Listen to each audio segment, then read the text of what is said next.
여러분 안에 예수님의 그 씨가, 복음의 씨가 있는 줄로 믿습니다.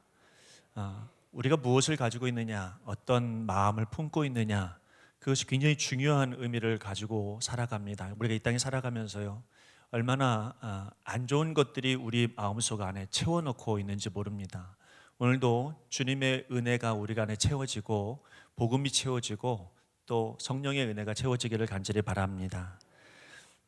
오늘 우리가 이제 매주마다 새신자들이 가져야 될 가장 기본적인 그런 복음의 진리에 대해서 함께 나누고 있는데, 오늘은 마지막 시간입니다. 구원받은 성도에게는 사명이 있다는 거죠. 자, 우리 이 교회는 왜 이 땅에 존재하게 될까, 또 내가 왜 이 세상에 존재하게 될까라고 하는 것을 질문한다고 한다면 그건 분명히 사명이 있기 때문입니다. 그러니까 우리가 예수님을 믿음으로 말미암아 구원의 백성이 된다는 것은 너무나도 큰 축복이고, 또 우리가 오전에도 우리 함께 말씀을 나누었지만 하나님께서 함께하여 주시니까 우리가 이런 귀한 은혜의 존재가 될 수 있었다는 거죠. 근데 여러분, 우리가 구원받은 백성으로서만 있는 게 절대로 아닙니다. 사람들은 예수님 믿는 것, 구원받는 것, 이것만이 우리가 인생의 전부인 것처럼 살아가고 있지만, 사실 그렇지 않고 우리를 이 땅에 세워주시고 또 복음자로 그렇게 세워주신 데에는 분명히 이유가 있는데, 그게 바로 사명을 갖게 하기 위해서예요. 그러니까 여러분, 지금 우리는 다 맡겨진 사명을 감당하고 있습니다. 저는 여러분들 앞에서 말씀을 전하고 있고요, 또 찬양대는 또 찬양을 하게 되는 그런 은혜의 그런 모습을 가지게 되고, 또 찬양팀은 또 찬양 인도하는 그런 사명을 가지게 되고요. 우리 좀 아까 불렀던 우리 안수집사회에서는 정말 하나님의 일을 할 수 있는 실제적으로 일하는 그런 일들을 사명으로 가지게 되어지는 하나님의 은혜를 경험하게 됩니다. 그러면 우리가 하나님 앞에 사명을 가졌다라고 이렇게 이야기했을 때, 그게 하나님이 우리를 구원해 주신 진짜 목적이라고 한다면, 그러면 우리는 어떤 사명을 가지고 있는 것이 가장 아름다운 사명인가 우리가 생각했을 때, 오늘 우리가 마지막에 나눌 이야기는 전도입니다. 어떤 성경 공부를 해도 항상 맨 마지막은 전도로 끝나잖아요. 그래서 이 전도가 굉장히 중요한데, 왜 그럴까 저는 곰곰이 생각을 할 때, 전도가 맨 마지막에 오는 이유는 첫 번째 오면은 그 다음부터 안 오기 때문이죠. 전도가 맨 처음에 시작하면 사람들은 그 다음부터 이제 안 되겠다, 그래서 나는 아닌가 보다, 그리고선 가는 사람들이 많을 것 같아서, 그래서 모든 성경 공부의 맨 마지막은 전도인 것 같아요. 그런데 여러분, 이 자리에 앉아 있는 것은 사명이 있기 때문에 이 자리에 앉아 있는 겁니다. 자, 오늘 왜 전도해야 될 것인가? 첫째는 전도는 예수님의 명령이기 때문입니다. 마태복음 28장 19절에서 20절까지 말씀, 너무 잘 아는 말씀인데 우리 같이 한번 읽어보겠습니다. 시작.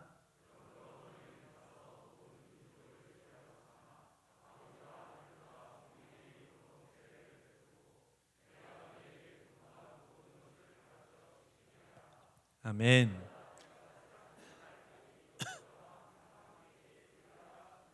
아멘. 여기도 예수님께서 마지막에 하신 말씀이 뭐예요? 내가 너희와 항상 함께 있으리라, 이렇게 말씀하시잖아요. 그러니까 하나님께서 함께 하신다는 말씀이 성경에 얼마나 많이 구석구석 나와 있는지 모릅니다. 그 이유는 뭐냐면, 우리를 구원해 주시고 우리를 사명자로 세워주시기 위해서는 하나님의 도움이 없이는 아무것도 할 수 없기 때문이죠. 오늘 여러분, 그래서 우리 하나님이 나와 함께 하시는 것이 우리에겐 큰 소망이고 은혜인 줄로 믿습니다. 여러분, 우리가 전도라고 하는 것을 다시 한번 좀 생각해 보면, 여러분, 이것은 누가 특별히 전도왕이라고 불려지는 사람들만 전도하는 것으로 생각하지만, 그러나 우리 그렇지 않습니다. 성경에는 모든 이들에게 동일하게 주시는 말씀이 뭐냐면, 복음을 전하라는 말씀이에요. 전도는 예수님께서 우리에게 주신 가장 위대한 명령입니다. 그래서 여러분, 이 명령을 받은 우리를 사람들은 뭐라고 이야기하냐면 전도자다, 이렇게 이야기를 하죠. 여러분들은 다 증인이요 전도자입니다. 우리가 여러분 교회를 너무 아름답고 너무 귀한 이 교회 앞에서 예배드리고 은혜 받는 것은 개인적인 일이지만, 그러나 개인적인 일에서 멈춰버리면 하나님께서 기뻐하지 않으신다는 거예요. 왜냐하면 우리를 이곳으로 불러주신 이유가 우리를 또 다른 사람들에게 알려주고 또 복음을 전하게 하기 위한 하나님의 계획으로 우리를 세워놓으셨기 때문에 그렇습니다. 때로는 여러분 하나님께서 여러 가지 방법으로 하나님의 뜻을 이루어 주실 때가 많아요. 내가 원하지 않은 방법으로 하나님께서 복음을 증거할 수 있도록 그렇게 역사하시기도 하십니다. 초대교회 역사를 한번 보면요, 초대교회에 사람들이 다 모여서 예배드렸죠. 그리고 나서 복음을 증거했는데 예루살렘을 떠날 생각을 하지 않았습니다. 왜냐하면 예루살렘을 떠나는 것이 불안하고 두려웠기 때문에, 그리고 밖에 나가서 복음 증거하다가 큰일 난다, 나는 이런 생각을 가지고 있었기 때문에요. 그래서 예루살렘은 잘 안 떠나려고 했어요. 그때 하나님께서요 어떤 사건을 벌이게 하시냐면 스데반 집사님을 죽게 만드십니다. 스데반 집사님이 여러분 죽으니까 그때부터 박해가 이제부터 시작이 본격적으로 되기 시작해서 사람들이요 예루살렘에 있을 수가 없도록 만들어 놨어요. 그래서 사람들이요 사마리아로, 때로는 더 멀리 에베소로, 여러 가지 방향으로 다 나가게 되어져 있습니다. 그때 여러분 떠났던 사람들이 여러분 이제 복음을 증거하게 되고, 그러면서 자기의 맡겨진 사명이 여기에 있었구나라고 하는 것을 알게 되죠. 그래서 안디옥이라고 하는 곳으로 도망가서 거기서 사람들이 모여서요 예배드리면서 우리 여기를 이방인의 선교지로 그렇게 세워놓자. 그래서 거기를 중심점으로 두고 복음을 증거하기 시작을 했습니다. 왜 그러냐? 하나님께서, 예수님께서 마지막으로 명령하신 아주 중요한 말씀이 여기에 있었기 때문에 그들이 그 일들을 위해서 헌신한 겁니다. 두 번째는 전도는 하나님이 가장 기뻐하시는 일이기 때문입니다. 누가복음 15장 7절 우리 같이 한번 읽어보겠습니다. 시작.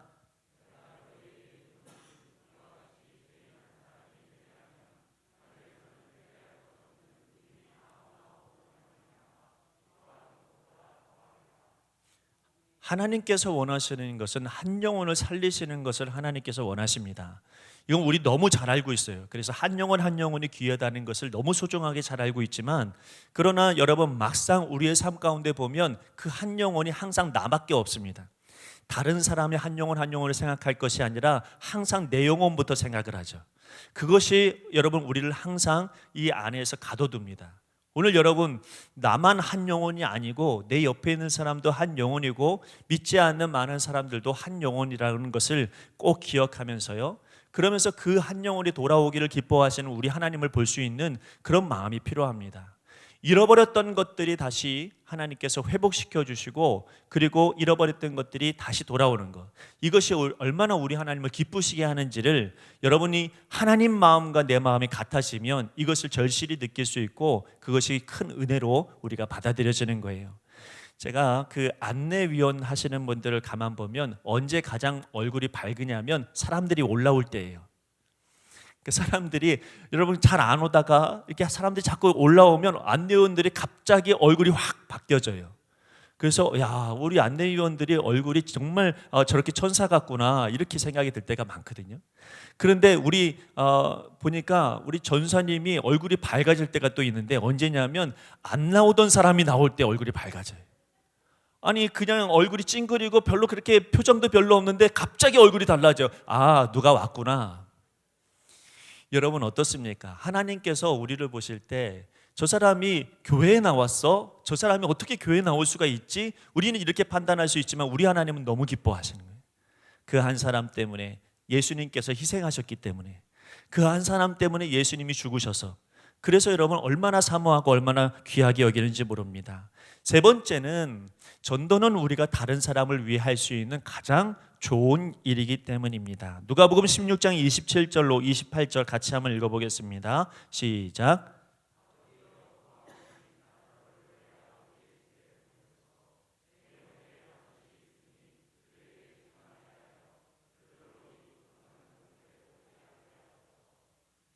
전도는 우리가 다른 사람에게 할 수 있는 최고의 좋은 방법입니다. 물론 물질로 봉사할 수도 있고 몸으로 헌신할 수도 있고 또 함께 해주는 것, 때로는 성경 말씀처럼 함께 웃고 함께 우는 것이, 그것이 가장 좋은 그런 모습이기도 하지만은 그것보다 훨씬 더 좋은 건 뭐냐면 그들로 예수님을 믿게 하는 것이 최고로 우리 하나님을 기쁘시게 할 뿐만 아니라 그에게도 가장 영광스러운 일이 되는 겁니다.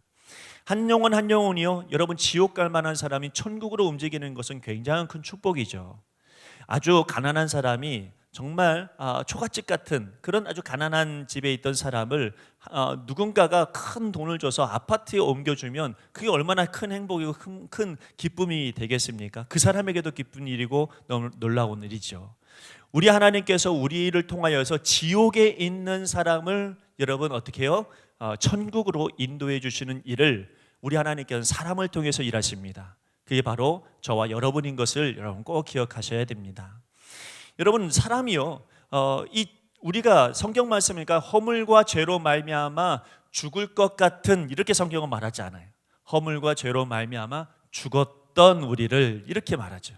이미 죽은 사람들인 거예요. 눈을 볼 때는 살아있지만.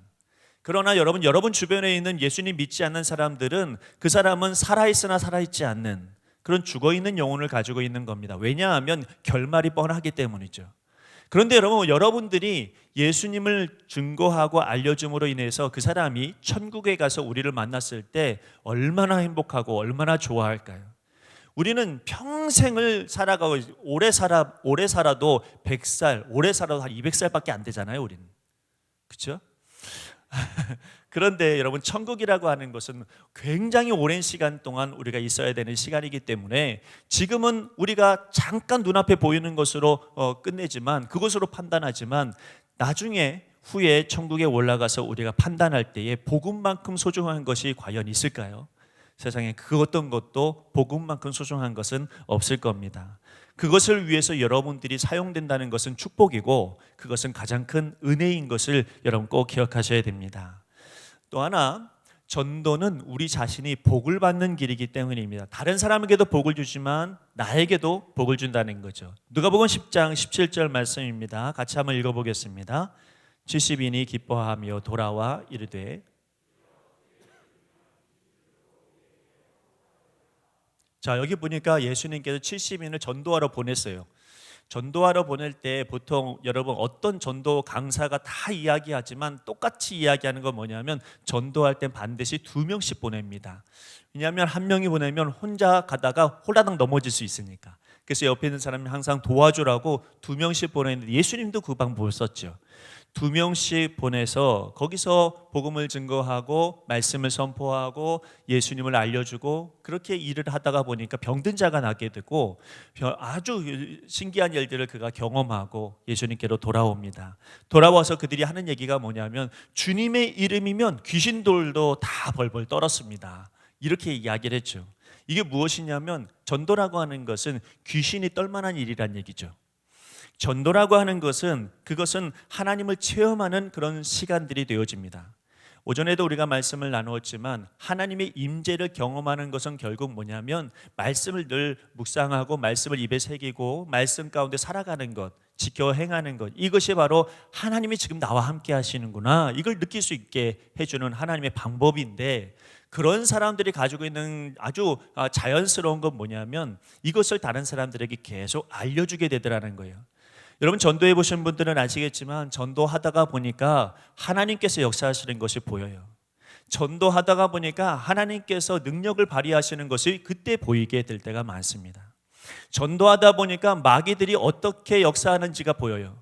그래서 여러분 전도하려고 마음을 먹으면 꼭 여러분 방해하는 세력들이 반드시 생겨나게 되어져 있습니다.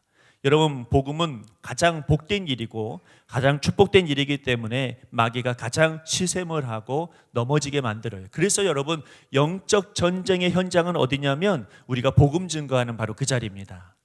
그러므로 여러분 우리가 복음 증거하는 이 일들이 나에게 신앙생활 하는 데 있어서 너무나도 큰 축복이다. 여러분 이것을 꼭 여러분 속에 기억하셔야 됩니다.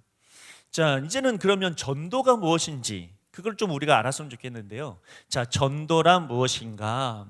많은 사람이 전도를 어렵게 생각하는데 전도에 대한 올바른 것을 잘 모르기 때문에, 자, 전도하고요 제일 헷갈리는 게 하나 있어요. 그게 뭐냐면 전도는 인도하고 다르다는 거예요.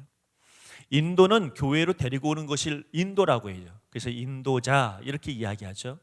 그러나 여러분 전도자는 뭐냐면 말 그대로 복음을 전도하는, 복음을 알려주는 사람, 전하는 사람, 이게 바로 전도입니다. 그러니까 여러분, 우리 교회에 안 데리고 와도 복음은 증거할 수 있는 전도자가 될 수 있어요. 근데 내가 전도자 그러면 우리 교회 데리고 오는 사람만 전도자가 아니고, 여러분이 어떤 삶 가운데 있다 할지라도 복음을 이야기하는 사람, 그 사람이 전도자인 거예요. 그러면 여러분, 교회에 인도하는 사람이 많으면 참 좋겠지만, 교회에 인도하는 사람만 많은 게 좋은 게 아니라, 여러분 어떤 삶 가운데서도 여러분이 있는 그 자리에서 전도하는 전도자가 되십시오. 이것이 바로 하나님께서 원하시는 것이고, 이것이 바로 우리에게 하나님께 주신 축복이고 은혜인 것입니다. 여러분, 우리가 교회 안에서도 어떤 사람들은 다른 곳에 빠져서, 다른 것에 넘어져서, 혹은 교회를 다니기 싫어서, 그래서 나는 교회 안 나옵니다, 이러면요, 그러면 우리가 열심으로 그걸 다시 돌이켜야 됩니다. 왜냐하면 지옥 갈 만한 길로 다시 간다고 한다면 우리는 여러분 두 손 두 발 다 들고서 그를 말려야지요. 그러나 여러분, 우리 교회가 아니더라 할지라도 예수님을 믿게 하는 것이 여러분의 사명이 되셔야 합니다. 여러분, 참 놀라운 것은 우리가 어떻게든 예수님 믿게 하려고 하면, 우리 교회가 아니더라도 어쨌든 예수님 믿게 하십시오, 우리가 이렇게 하다 보면 그 사람이 우리 교회에 와요. 우리가 그 말을 안 하니까, 그렇게 전도자가 되지 않으니까 여러분 우리가 인도하지도 못하는 거예요. 그러면 여러분 항상 기억해야 될 것은, 복음을 증거할 수 있는 사람이 전도자다. 그럼 복음이 뭐냐? 여태까지 우리가 함께 나눴던 거예요. 여러분, 누구 갑자기 제가 복음이 뭡니까? 이렇게 질문하면 그걸 답할 수 있는 사람이 되셔야 돼요. 아시겠죠? 네, 복음을 이야기하면 단순히 단번에 얘기할 수 있어야 돼요. 복음은 예수님이 우리를 위해서 이 땅에 오셨고, 죽으셨고, 부활하셨고, 승천하셨고, 그리고 다시 이 땅에 오셔서 우리를 영원한 하나님 나라를 이끄시는 것이 바로 복음입니다. 예수님이 나를 위해서 죽으셨고, 그래서 나 한 사람을 하나님 나라로 인도해 주신, 이것이 복음입니다. 얼마든지 여러분이 얘기하실 수 있어요. 이렇게 이야기하시는 것이 전도자고, 이런 사람이 그리스도인이 되어지는 것입니다. 전도는요, 구원의 축복을 증거로 하는 그런 것이 바로 전도입니다. 우리 사도행전 1장 8절 말씀을 한번 읽어보겠습니다. 오직 성령이 너희에게 임하시면,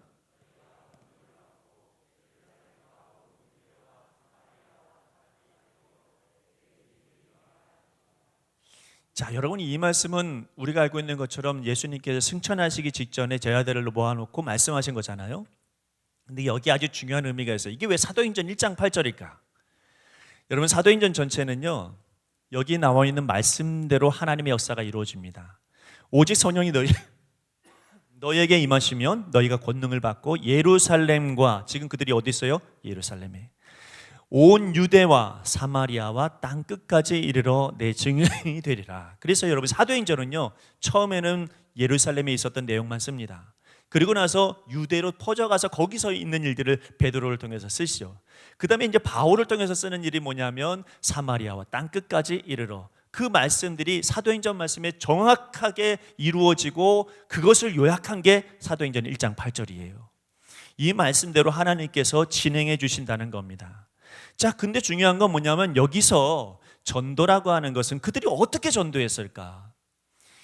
초대교회 역사를 공부하다가 보면 참 놀라운 일들이 많습니다. 어떻게 그들에겐 우리보다도 훨씬 더 많은 이단들이 있었다는 걸 아세요?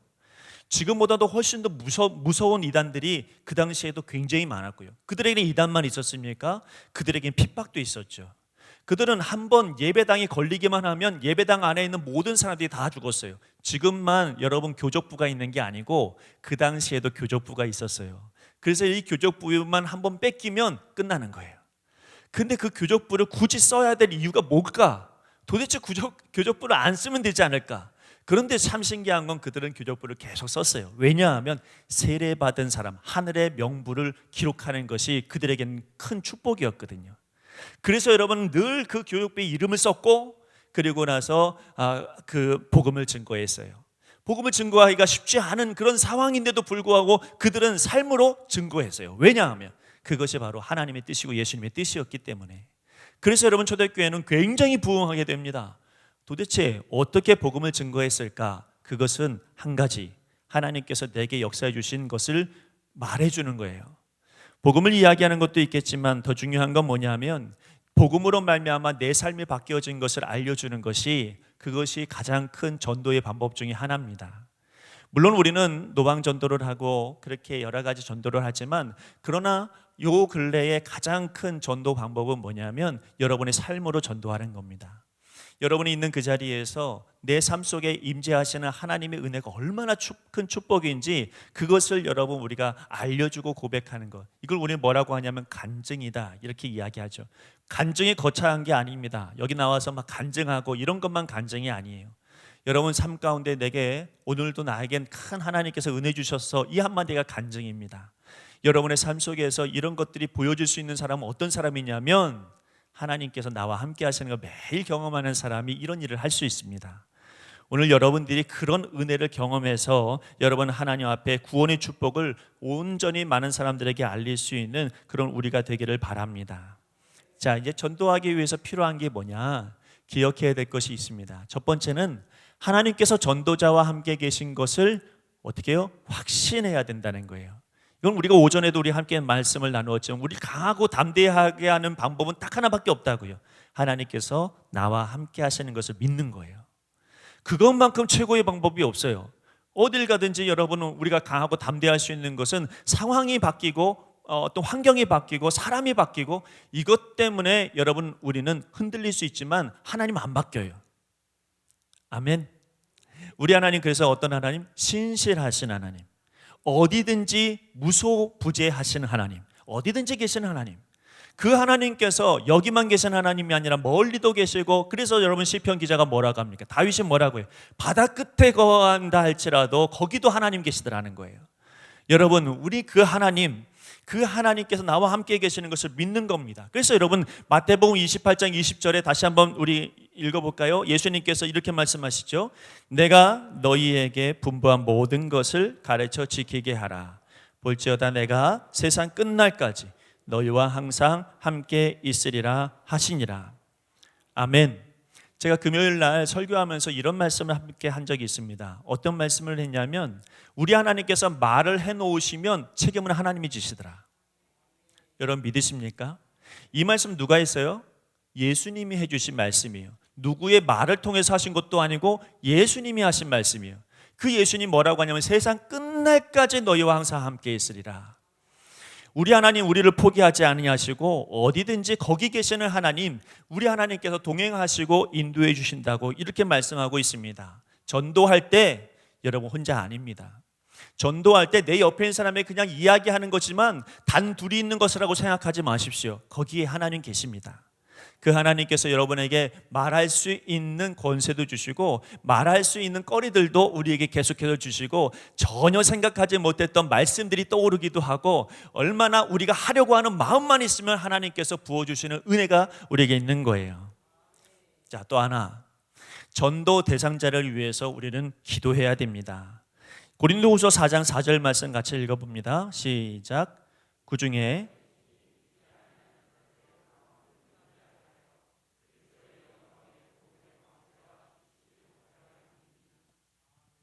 자, 여기 말씀해 보니까요, 이 세상의 신이 믿지 아니하는 자들의 마음을 혼미하게 했다. 세상 신은요, 우리를 혼미하게 하고 우리를 넘어지게 만들 때가 많습니다. 세상 신이 뭘까요? 여러분들이 알고 있는 세상 신은, 여러분 돈이 세상 신이죠. 여러분 이 땅에 있는 모든 문화가 세상의 신일 때가 있습니다. 우리 아이들은 여러분 게임하면 정신이 없어요. 여러분 TV를 보면 정신없이 거기에 쏙 빠져 있죠. 저는 어렸을 때 우리 아버지가 저한테 꼭 하신 얘기가 있어요. 뭐냐면, 밥 먹을 때 밥만 먹어라. 밥 먹을 때 꼭 TV를 틀어놓으면 그 TV에 빠져갖고 밥을 안 먹어요. 그러니까 우리 아버지가 밥만 먹어라 이렇게 이야기할 때가 있거든요. 여러분 우리는 매 순간순간마다 수없이 많은 것으로 말미암아 미혹당할 때가 많아요. 그 미혹당하는 것으로부터 여러분 우리를 지켜내는 것은 뭐냐면, 여러분 하나님의 은혜고 그리스도의 영광, 복음이 우리를 지켜냅니다. 그래서 여러분 어딜 가든지 누가 내가 전도해야 되겠다, 저 사람 내가 꼭 전도하고 싶다, 저 사람에게 내가 복음을 이야기하고 싶다 그러면 먼저 기도하세요. 그 사람 안에, 그 사람 가운데 역사하실 하나님의 은혜를 기도하세요.